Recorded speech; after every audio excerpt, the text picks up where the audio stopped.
Mbak? Ada yang bisa saya bantu? Ini kemarin kan aku ke dokter, setelah itu pas aku cek ternyata aku kena mah. Aku tuh ngeluh karena aku tuh kan kelas online kan nih, itu karena sakit banget jadi kayak terganggu gitu lah. Aku mau ngerjain tugas, mau nge-zoom gitu. Tapi kata dokter aku disuruh ke ahli gizi untuk minta diet gitu. Oh gitu, oke. Jadi kita mulai ya Mbak ya, mulai.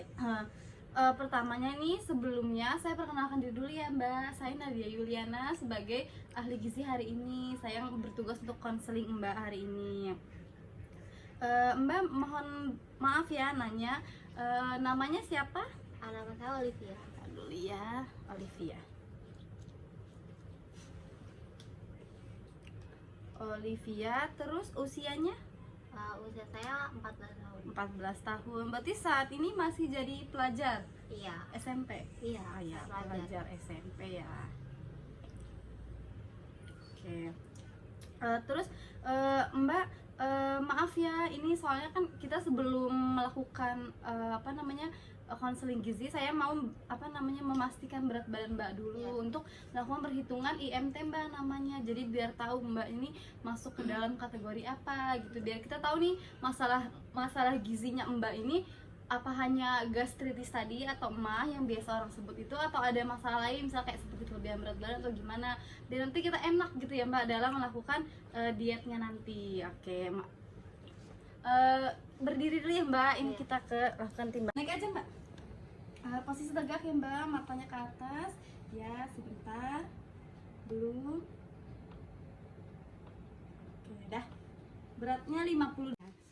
Nah, untuk tinggi badannya Mbak berapa ya Mbak? Saya tingginya 151 deh, 100,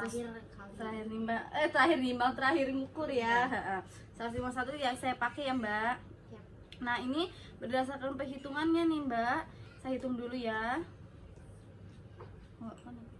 Nah, ini Mbak itu hitungannya berarti IMT-nya 22,8. Itu masuk ke kategori yang normal Mbak, nggak ada kelebihan berat badan, masih aman.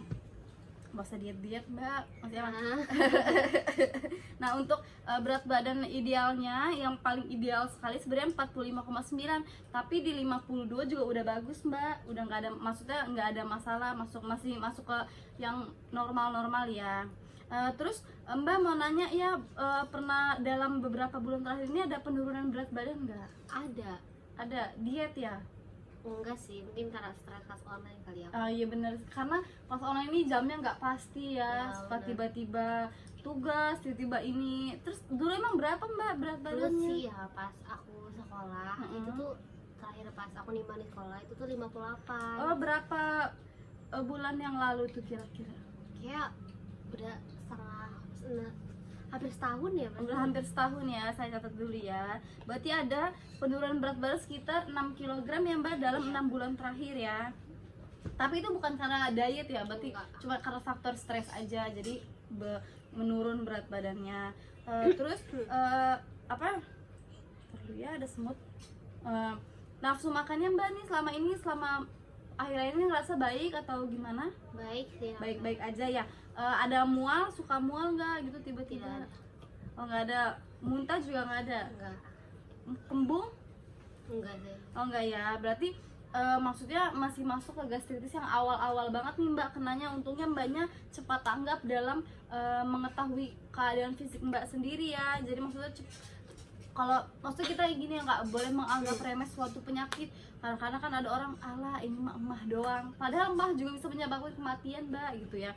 Kan orang nih suka tiba-tiba nganggap remeh, udah deh emah doang, nanti kalau gua makan juga sembuh gitu ya. Padahal enggak Mbak, kita tuh harus tahu dietnya. Bagus nih Mbak ini punya keinginan tinggi untuk mengetahui mengenai penyakit Mbak ini gitu.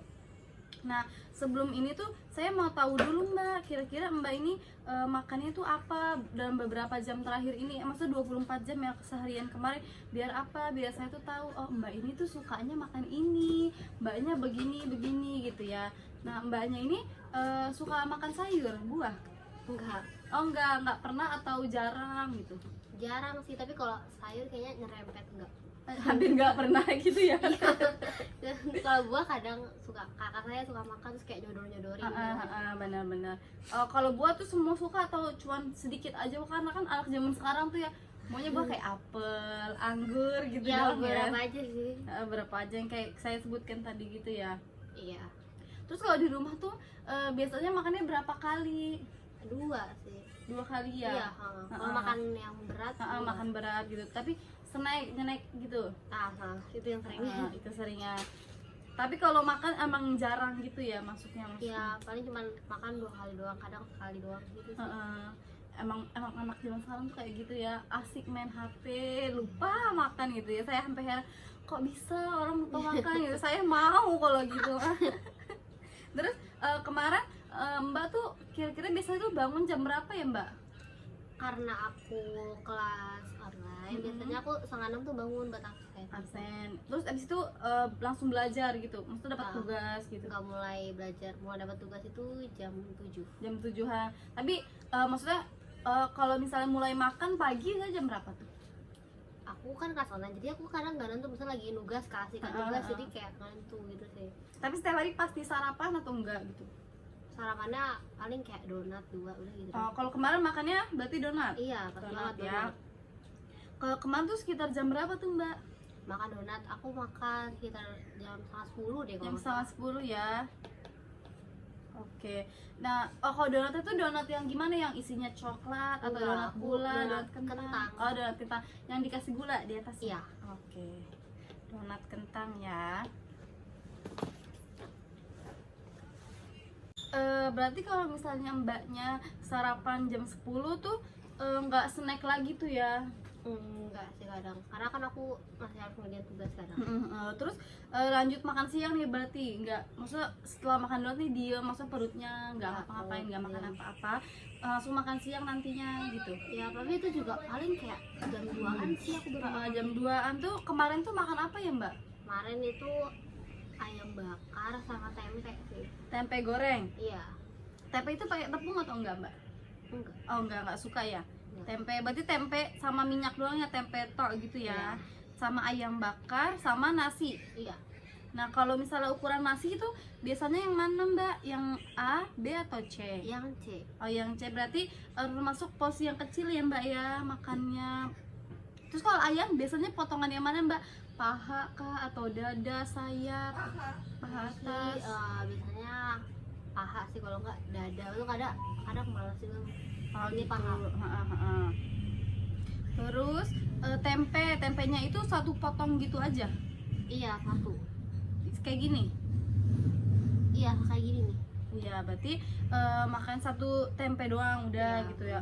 Nggak pakai sayur, nggak pakai buah kering Enggak, gitu ya, nggak iya. pakai kuah.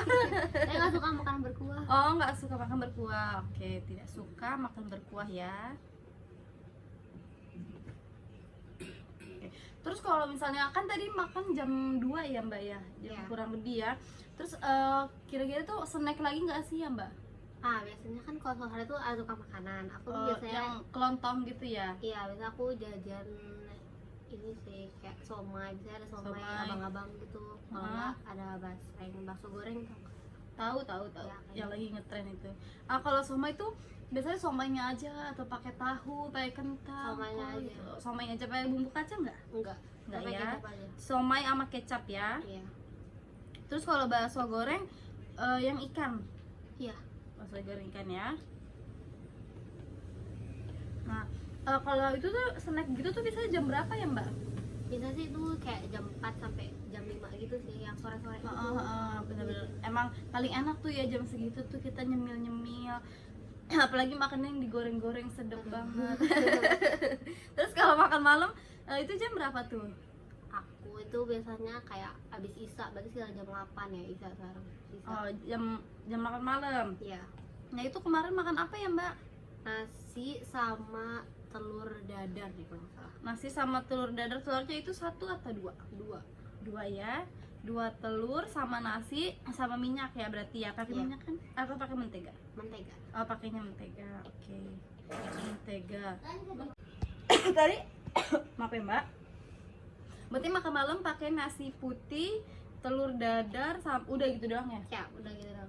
Tiap hari emang Mbak tuh nggak suka sayur ya? Enggak. Buah juga jarang. Iya. Terus kalau misalnya kayak kacang-kacangan gitu Mbak nggak suka? enggak. Kayak bubur kacang hijau gitu nggak suka? Aku lebih suka bubur ketannya sih. Oh, Karena kan bubur suka. ketan hitam ya, Ah. ya aku lebih suka itu. Berarti mbak kurang suka nabati, berarti kalau tahu gitu suka mbak? Kalau nggak ini sih nggak terlalu suka juga, Nggak cuma terlalu suka. kalau tahu kuning Masih iya. mau ya tahu kuning berarti ya, kalaupun mau palingnya. Iya, Itu digoreng juga biasanya. Kalau kayak iya. semur tahu kan suka ya, itu nggak suka. Enggak. Oh nggak suka ya. Berarti kalau nabati paling cuman suka apa namanya, ayam tempe aja. Iya. Oncom nggak? Enggak. Oh enggak, berarti kacang-kacangan juga nggak suka ya mbak? Enggak. Oh gitu, oke. Terus ini sebelum saya ngasih tahu nih mbak, apa namanya, mbak nih kira-kira dietnya apa yang cocok. Terus saya ini maksudnya terjadi masalah gitu ya, itu tuh apa gitu. Saya mau ngasih tahu dulu nih mbak tentang gastritisnya dulu. Kenapa harus saya kasih tahu? Biar mbak tuh merasa kalau saya ini, maksudnya bukan menakut-nakuti ya, saya ini ada penyakitnya gitu, ngerti kan? Biar orang tuh takut, biar saya, oh lu harus makan nih karena nanti mahnya kambuh, ntar lu kesakitan gitu loh. Ntar daripada kesakitan mending makan. Karena kan kalau orang sakit mah ini, gastritis ini, kunci itu cuma makan sering tapi porsi kecil gitu loh mbak. Jadi jangan sampai lupa, apalagi kayak mbak ini makan cuma 2 kali aja. Maksudnya kalau snack pun kalau misalnya ada abang-abang lewat bahasanya gitu ya, maksudnya nggak yang mbak rutin kan gitu loh.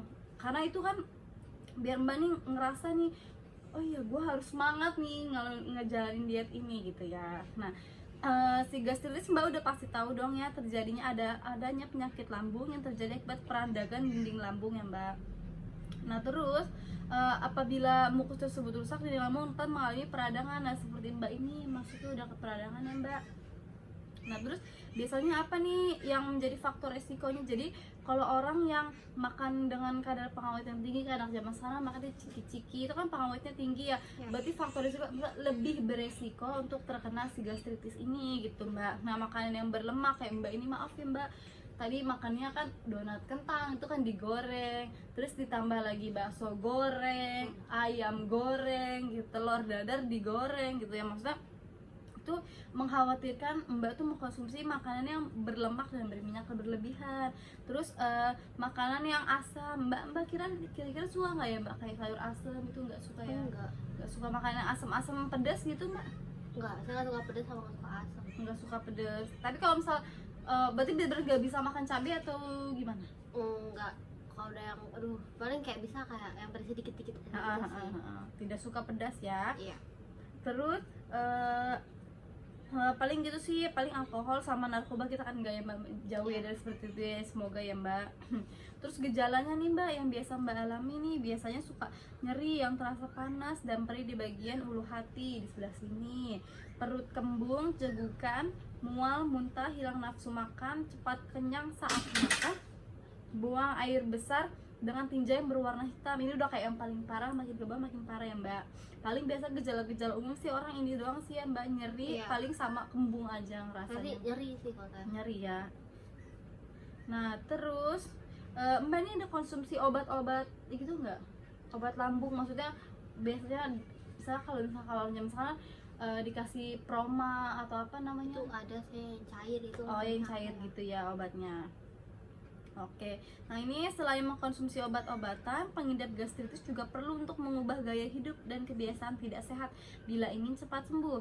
Berikut gaya hidupnya ya mbak, yaitu mengatur pola makan, hindari jenis makanan-makanan tertentu yang asam atau pedas. Kalau mbak mungkin aman ya mbak untuk mudah buat mbak untuk menghindari, cuma yang agak sulit paling ini ya makanan berminyak ya mbak.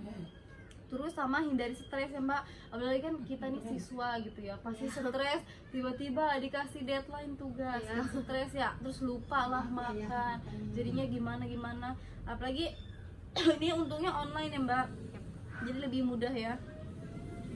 Nah, namanya segala penyakit itu pasti ada komplikasinya mbak. Nggak, misalnya kita cuma mah doang santai, ternyata mah ini bisa nanti dari mahnya nih lambungnya bisa pertama kan ada peradangan doang, terus tiba-tiba jadinya lambungnya rusak, terus jadi kanker, bisa jadi sebagainya, bisa menyebabkan kematian mbak. Nah ini saya ada leaflet mbak yang bisa mbak baca nih.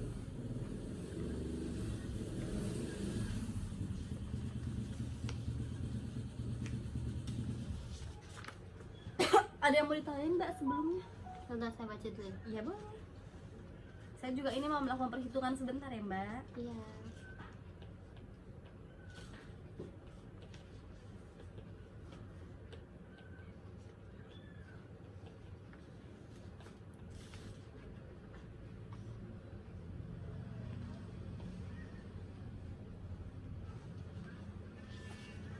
Ada yang ditanyain?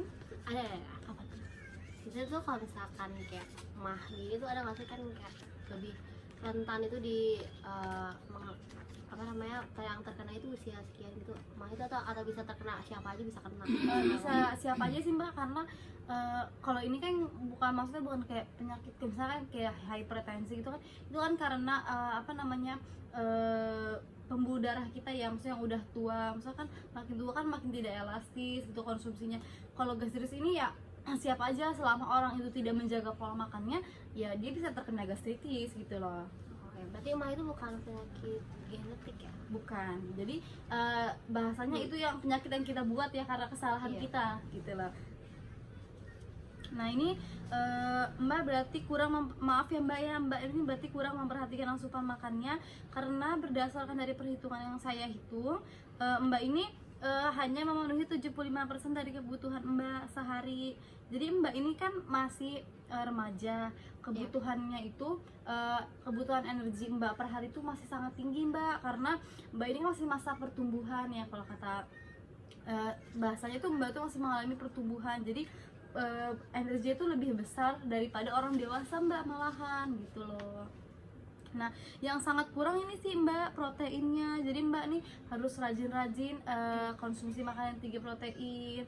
Kalau apa bisa sarapan pagi misalnya tadi kan telur apa kentang, donat kentang bisa Iya. ditambahin misalnya sama telur rebus, atau mbak snacknya tempe digoreng, tahu gitu mbak, biar protein ini meningkat mbak, karena protein ini fungsinya banyak sekali ya untuk tubuh kita gitu ya mbak.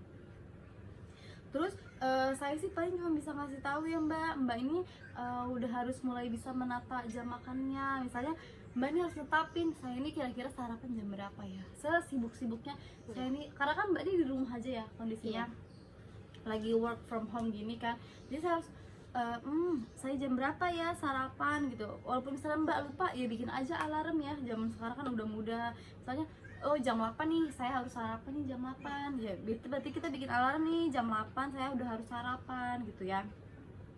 Terus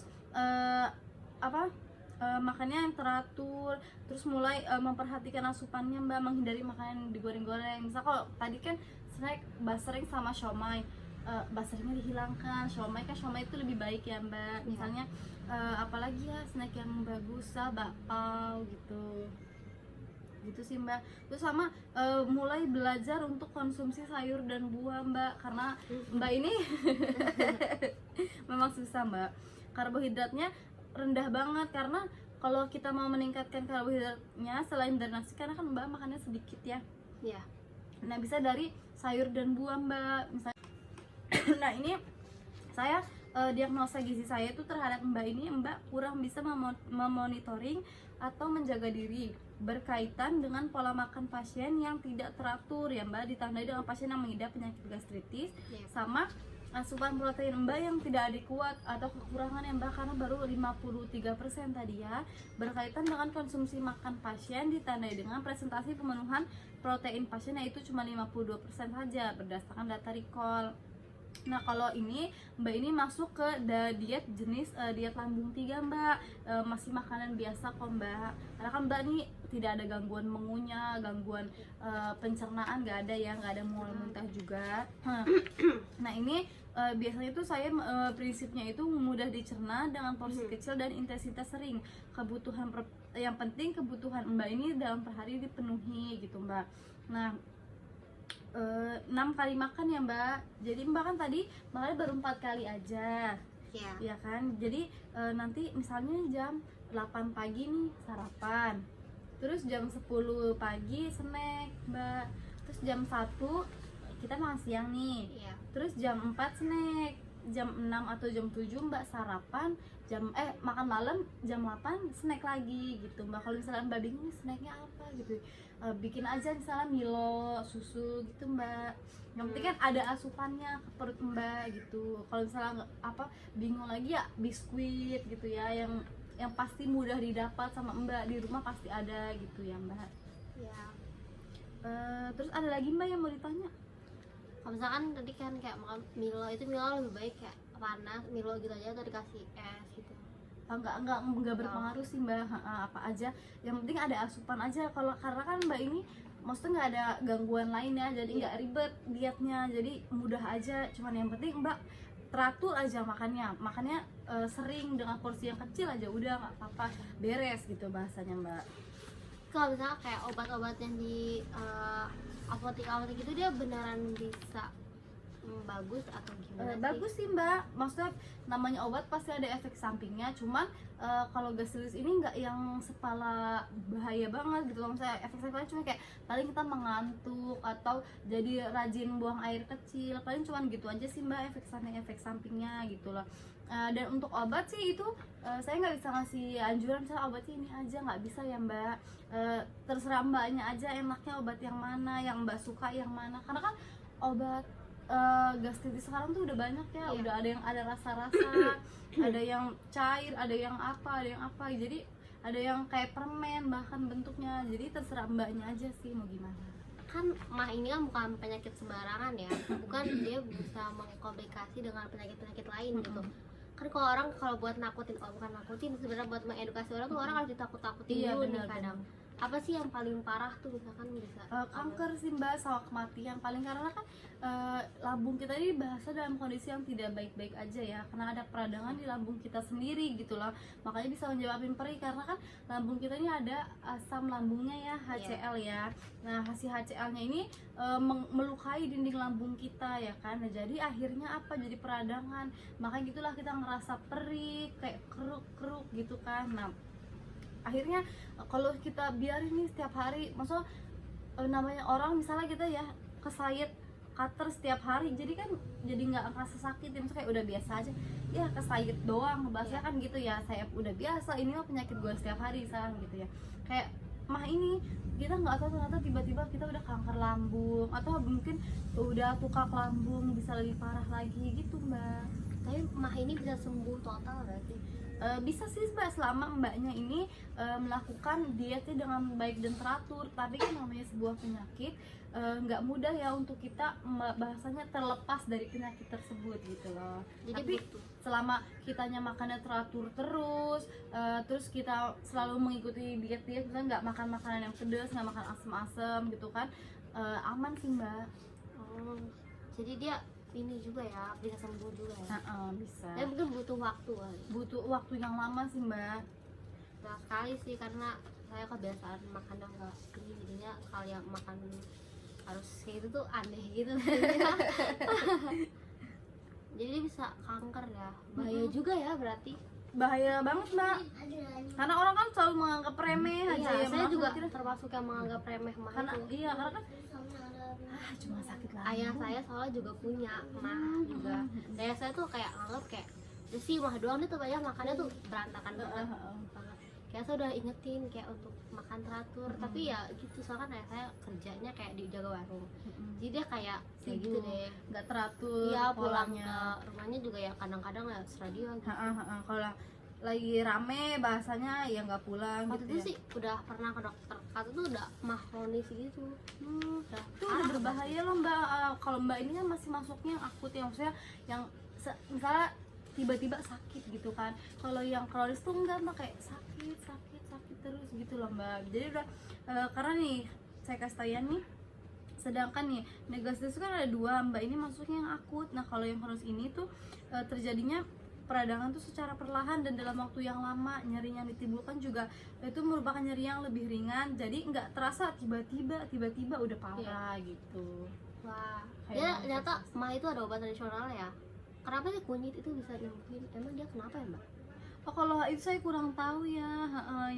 Saya juga kalau saya sih maksudnya bukan apa ya, kayak saya tuh orang yang lebih baik saya minum obat, karena itu kan sudah ada ilmunya ya bahasanya. Maksudnya seorang farmakolog tuh nggak mungkin ciptain asal-asalan obat gitu. Kalau saya sih selalu berpikirnya kayak gitu Mbak. Jadi maksud tadi saya bukan tidak mempercayai, cuman saya lebih baik saya memilih obat biasa gitu, Iya obat sih. yang memang sudah jadi obat gitu, obat paten. Ya benar-benar. Susu bisa menetralkan asam lambung. Karena kan kayak kita minum, kalau kata orang tuh minum obat jangan minum susu karena dinetralin sama susunya ya, kayak gitu Mbak. Karena kan susu ini bahasa itu ngademin perut gitu ya Mbak. Kayak harus susu yang gini atau kayak susu ultra rasa coklat itu juga Nggak boleh. apa-apa. Kan sama-sama susu, cuma kan sekarang kan ada rasa-rasanya cuma perisa doang ya Mbak, biar orang tuh lebih nggak bosen. Kalau zaman dulu ya cuma ada coklat sawo putih doang sama susu vanila.